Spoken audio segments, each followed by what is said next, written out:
से सारे वली टच है और सारे वलियों से हम सब टच है। तो इंशाअल्लाह नबी के सदके, वली के सदके अगर निस्बत सच्ची है तो ना ये जहन्नम में जाएंगे ना हम जहन्नम में जाएंगे। नारे तकबीर, नारे रिसालत, उर्से मुक़द्दस, सरज़मीने ठट्टा, नारे तकबीर, नारे रिसालत। तो ये निस्बत का मामला है। अल्लाह के वलियों से निस्बत रखना जरूरी है। अगर ये हमारे हैं, अल्लाह के प्यारों ने यही तो किया। दुनिया की दौलत पे नहीं गए, दुनिया की दौलत पे नहीं गए। मेन चीज को पकड़ो, मेन को। मेन क्या है? एक मर्तबा महमूद गजनवी रहमतुल्लाह अलैह ने अपने दरबार में ऐलान किया, ऐ लोगों, आज मेरा दरबार खुला हुआ है। खजानों की मुंह खोल के रख दिए गए। सोना भी है, चांदी भी है, हीरे भी है, जवाहरात भी है, लालो याकूत भी है, जमरुद भी है, कीमती अशिया भी है, सब सामने खोल के रख दिए। और बादशाह ने दरबार में ऐलान किया, आए लोगों, आज जो जिस चीज पर हाथ रख देगा वो चीज उसकी हो जाएगी। मैं बताना ये चाह रहा हूं, अल्लाह वालों ने क्या किया है। दुनिया की तरफ नहीं दौड़े, उन्होंने मेन जड़ को पकड़ लिया। जड़ अगर हमारे हाथ में है तो पत्ते भी हमारे, डालियां भी हमारी, शाखें भी हमारी। महमूद गजनवी ने ऐलान किया, आज जो जिस चीज पे हाथ रख देगा वो चीज उसकी हो जाएगी। लोग दौड़ पड़े, भाई हम ही यहाँ पे कुछ चीजें रख दें, 500 का रख दें और 200 का, 100 का, इस तरह से खूब सारे नोट रख दें और आपसे कहें कि आज जो जिस पे हाथ रख देगा वो उसकी। बोलो यहाँ जगह मिलेगी?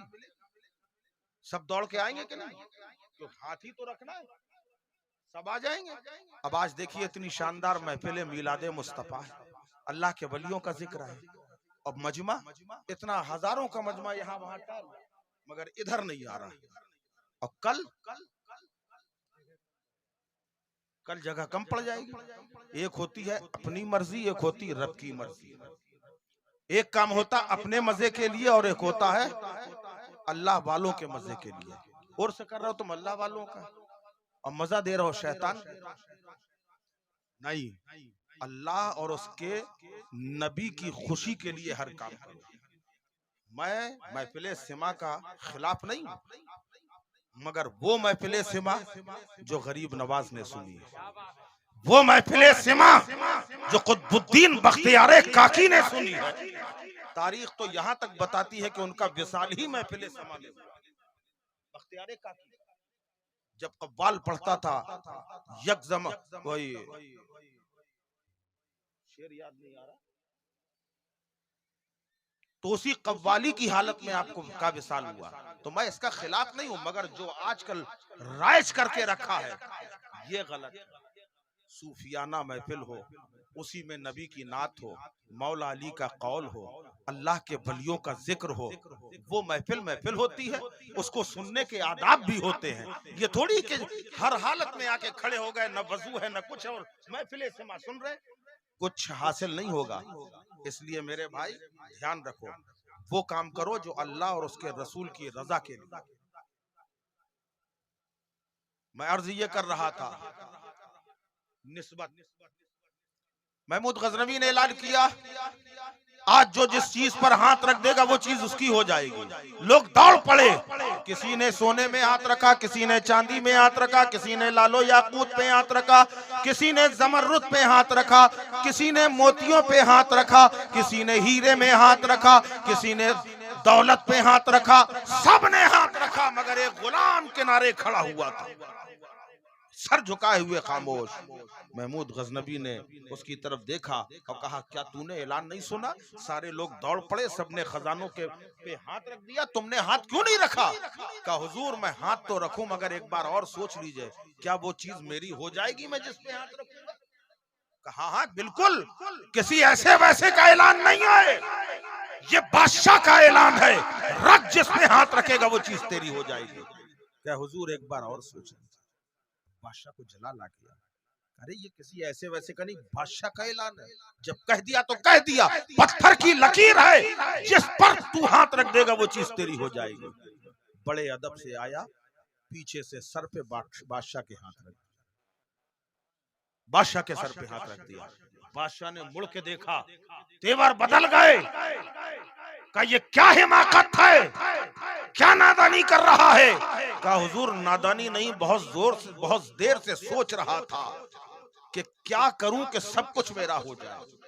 मैंने सोचा अगर सोने में हाथ रखूंगा चांदी चली जाएगी, चांदी पे हाथ रखता हूँ लालो याकूत चले जाएंगे, लालो याकूत पे हाथ रखता हूँ जमरुद चला जाएगा, जमरुद पे हाथ रखता हूँ कीमती अशिया चले जाएंगे।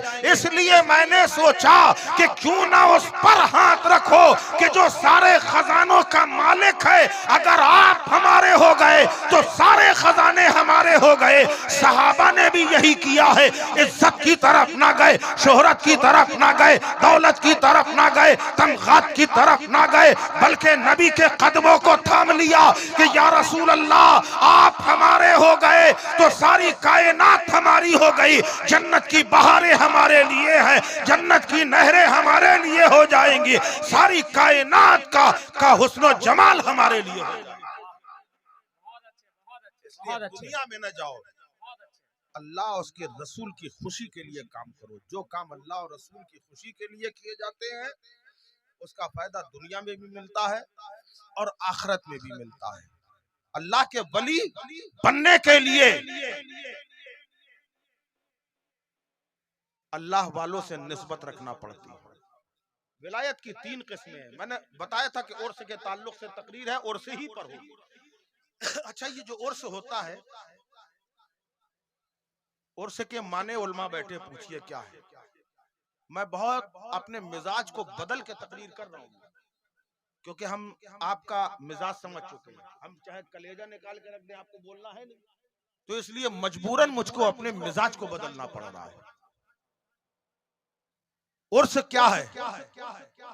उलमा बैठे हैं, उर्स के माने पूछिए, ये बताएंगे। उर्स के माने है शादी, उर्स के माने है खुशी। और यहां सब लोग काहे में आए हैं? उर्स ही में तो आए हैं। उर्स के माने शादी, उर्स के माने खुशी। अब आप ये बताओ उर्स होता कब है? जिस तारीख में अल्लाह के वली का इंतकाल होता है वही तारीख में उर्स होता है।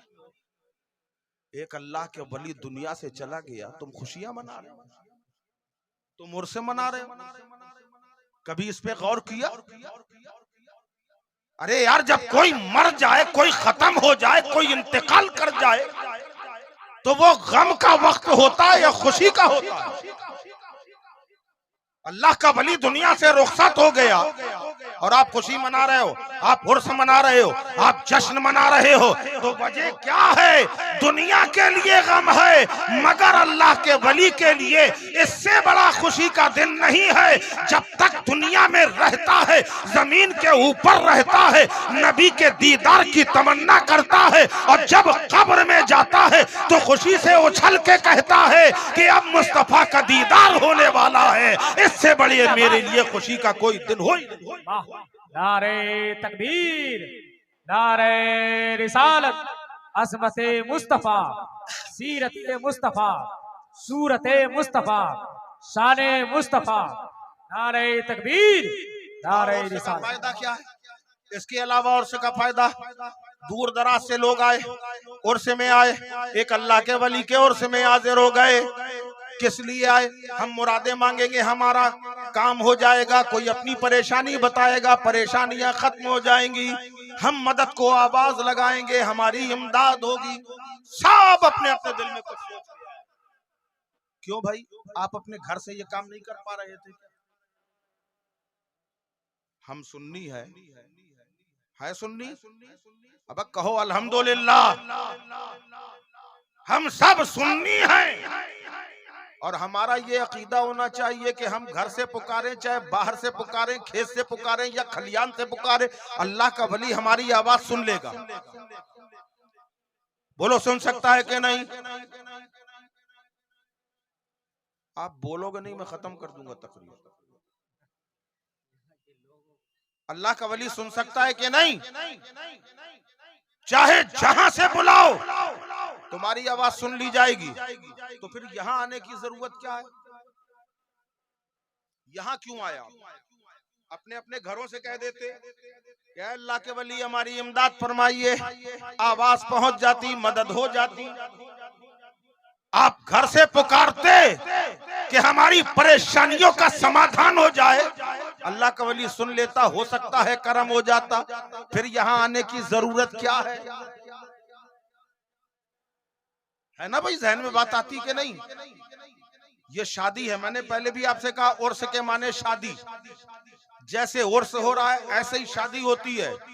उर्स में सारे रिश्तेदारों को बुलाया जाता है, दूर दूर से लोग आते हैं, करीब वाले भी आते हैं, मोहल्ले वाले भी आते हैं, शहर वाले भी आते हैं। जितने खानदान में रिश्तेदार होते हैं उन सबके पास दावतनामा पहुंचता है, कार्ड पहुंचता है, और लोग आते भी हैं, चाहे एक एक आदमी आए लेकिन आता है शादी में, क्योंकि शादी का मौका बार बार नहीं आता।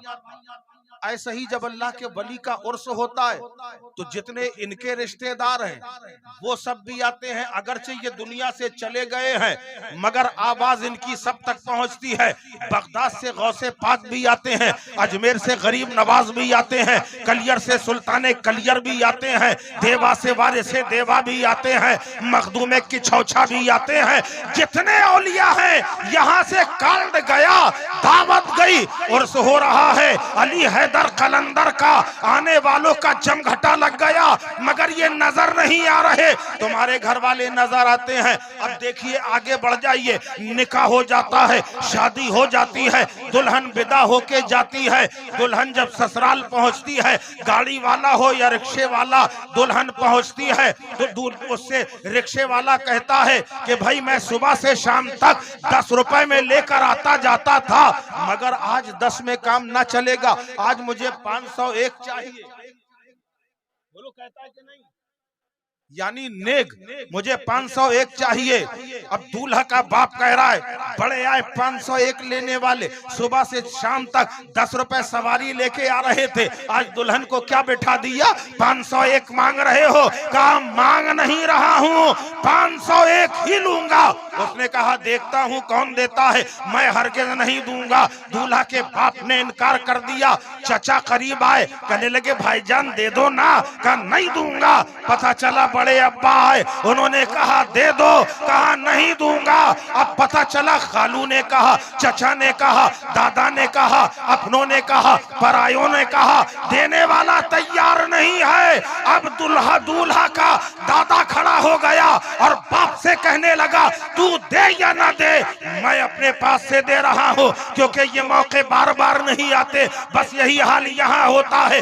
मांगने वाला आके खड़ा हो गया, ए अली हैदर कलंदर रहमतुल्लाह अलैह, आपके दरबार से आज खैरात लेने के लिए आया हूँ, मुझे औलाद चाहिए। कोई औलाद मांग रहा है, कोई मुकदमे में कामयाबी मांग रहा है, कोई इज्जत वकार मांग रहा है, कोई बुलंदी मांग रहा है, कोई दीदारे रसूल मांग रहा है। एक तो ये सखी घराना है, फौरन दे देता है, और अगर नहीं दे रहा है तो गरीब नवाज कह रहे हैं ए प्यारे दे दे, गौस पाक कह रहे हैं दे दे, और को तब भी ना दिया तो मौला अली कहते हैं तू दे या ना दे, मैं अली से अता कर रहा हूं।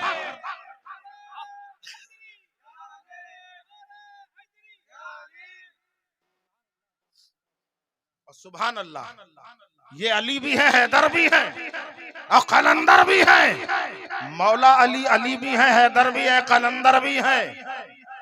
और याद रखो ये नाम वो है, इस नाम की अजमत लेकर एक अल्लाह का प्यारा सोया हुआ है।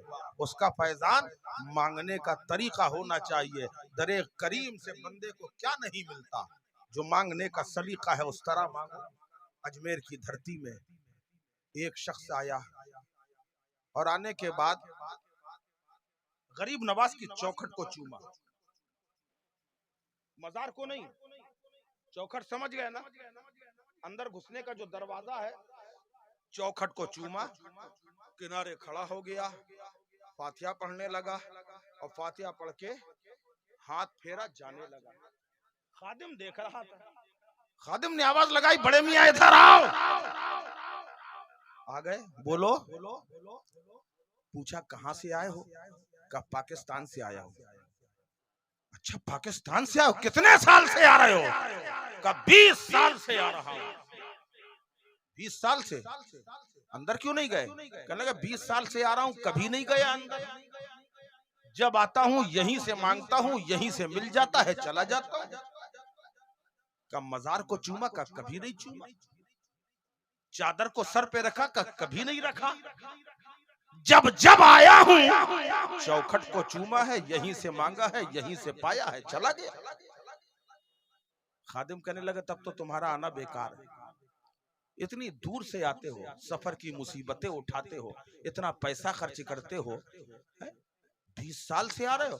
यहाँ से 25 किलोमीटर दूर से जब कोई आता है गरीब नवाज की बारगाह में, मजार के अंदर जाता है, चूमता है, चादर को सर पे रखता है, खादिम से दुआ करवाता है, और तुम 20 साल से आ रहे हो, कभी अंदर ही नहीं गए। शख्स ने कहा मियाँ ये अपने अपने नजरिए की बात है, सोच की बात है। वल्लाह मैं अल्लाह को गवाह बना के कहता हूँ, मैं जब जब आता हूँ तब तब पाता हूँ, जितना मांगता हूँ उससे ज्यादा पाता हूँ। सिर्फ नजरिया ये है, अंदर न जाने की वजह।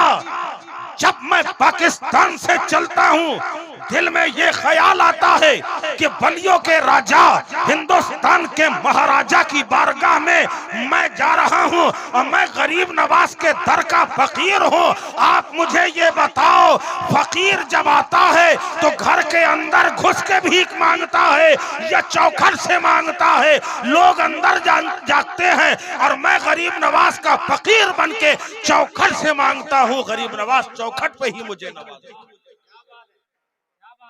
ये अपने अपने नजरियात की बात है, अपने अपनी सोच की बात है। ये उर्से पाक की महफिल है, इस मुबारक महफिल का सदका मिले, उसका फायदा अगर हासिल करना है तो वलियों से अकीदत रखो, मोहब्बत रखो। इनकी बारगाह से वो मिलता है जो आदमी सोच भी नहीं, तसव्वुर में ना हो, वहमो गुमान में भी ना हो। तारीख गवाही देती है कि हजरत बू अली शाह कलंदर रहमतुल्लाह अलैह, ये सिलसिला गालिबन चिश्तिया सिलसिला, हाँ सिलसिला चिश्तिया भी है। हुजूर बू अली शाह कलंदर रहमतुल्लाह अलैह एक दिन आलम जज्ब में बैठे थे। बस यही, इसी को आखिरी बना देता हूं। अगर मजमा होता तो शायद, और जिंदगी होती तो शायद कुछ और आगे बढ़ता। बू अली शाह कलंदर रहमतुल्लाह अलैह आलम जज्ब में थे। जज्ब ऐसा तारी होता है, उस वक्त कुछ भी कह दिया जाता है। आलम जज्ब में थे। एक औरत सर पे डलिया रखे आवाज लगाती हुई जा रही थी, जैसे लोग अपना सौदा बेचते हैं ना, ऐसे ही आवाज लगाती जा रही थी। कह रही थी ले लो सोया चूका। तो वहां सोया को सोया बोलते थे, यहाँ भी यही बोलते हैं। सोया मेथी है कि कुछ और बोलते हैं? सोया मेथी होती है ना, नहीं मालूम। चलिए बहरहाल बेचती जा रही थी, कह रही ले लो सोया चूका। तो वहां सोया को सोया बोलते थे, मेथी को कहते थे चूका। ये आलू में सब्जी बनाई जाती है, हमारी माँ बहनें शायद जानती हों। तो उसने आवाज लगाई ले लो सोया चूका। अल्लाह का वली आलम जज्ब में था। कहा ये क्या कह रही है? लोगों ने कहा हुजूर कह रही है सोया चूका। कहा वाह वाह क्या बात कही, जो सोया वो चूका। कहा जो सोया वो चूका। आपने कहा बुला उसको। कहने वाला कुछ और कहता है, समझने वाला कुछ और समझता है। सोया चूका की आवाज लगाई। बू अली शाह कलंदर रहमतुल्लाह अलैह ने आवाज लगाई, उसको बुलाया। जब वो आई पूछा क्या है? कहा बाबा सोया चूका। का ला दे दो, 2 पैसे का दे दे। नारे तकबीर। आप तमाम हजरात खड़े होकर के इस्तकबाल कर लीजिए, इसलिए कि पीर तरीक़त, रहबर राह शरीयत, औलाद रसूल, औलाद गौसे आज़म सैयद शाह अब्दुल करीम चिश्ती बुखारी साहब तशरीफ़ ला रहे हैं। और साथ ही साथ मैं तौसीफ भाई से गुजारिश करता हूँ कि शायर मुल्क हिंदुस्तान हज़रत नादिर जमाली साहब क़िबला को जितनी जल्दी आप उनके साथ तशरीफ़ ला सकते हैं जल्दी से आ जाइए। बड़े अदब एहतराम के साथ आइए नारा लगाते, नारे तकबीर, नारे रिसालत, नारे रिसालत, नारे रिसालत, औलादे गौसे आजम, औलादे गौसे आजम, नारे तकबीर, नारे रिसालत। तुझको गुस्ताखी हुसैन की सजा देंगे हम, मोहब्बत के साथ बैठ जाए। तुझको बैठ गुस्ताखी जाइए। हुसैन की सजा देंगे हम, नारे दोजक का बहुत जल्द पता देंगे हम। सुन ले ए इबलीस की औलादे ज़बह करके तुझे बोटी बोटी तेरे कुत्तों को खिला देंगे हम। हजरात एक नाम और समात करे। इस जलसे का मेन खतीब खतीब हिंदुस्तान माहिर वेदो कुरान चतुर्वेदी मेहमान हजरत अल्लामा व मौलाना इकबाल चतुर्वेदी साहब क़िबला, जो हिंदुस्तान के बॉर्डर एक अलग अलग कंट्री है, अलग मुल्क है, जो नेपाल के नाम से पूरी दुनिया जानती मानती पहचानती है। कुछ ही देर के बाद आपकी निगाहों की स्क्रीन पर मौजूद होने वाले हैं। मैं तमाम तर बिरादरान से गुजारिश करता हूँ जो लोग अभी भी इधर उधर भटक रहे हैं, और भाई साहब अगर तकलीफ ना हो तो आगे बढ़ जाए। औलादे गौसे आजम तशरीफ़ फरमाएं, की तकरीर हो रही है, इनका खिताब हो रहा है, इनको तकलीफ ना हो। मैं बड़े अदब एहतराम के साथ गुजारिश करता हूँ कि एक एक कदम आगे बढ़ जाए ताकि